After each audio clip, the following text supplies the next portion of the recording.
भोले बाबा से मांगली है। सुंदर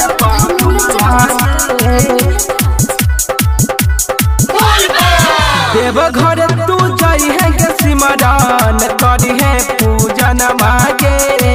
देवघर तू जाई है के सिमरन करी है पूजन मागे। भोले बाबा से मांगली है सुंदर पाहुन मागे। भोले बाबा से मांगली है सुंदर पाहुन मागे। भोले बाबा से मांगली है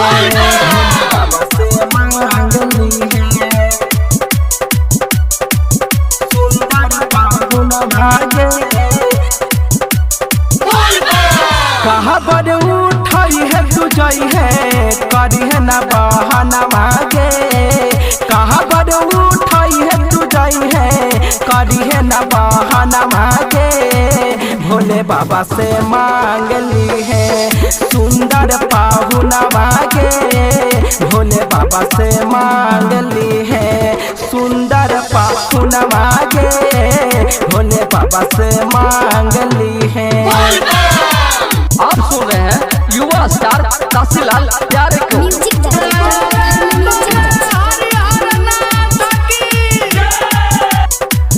कहू काशीलाल तोहसे मानिले कहना मागे।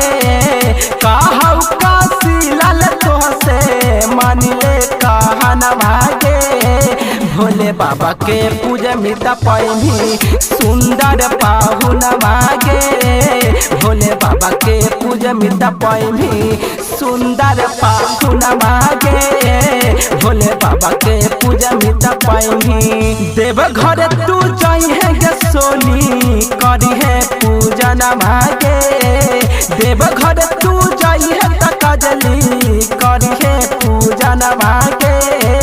भोले बाबा से मांगली है सुंदर पाहुन मागे। भोले बाबा से मांगली है सुंदर पाहुन मागे। भोले बाबा से मांगली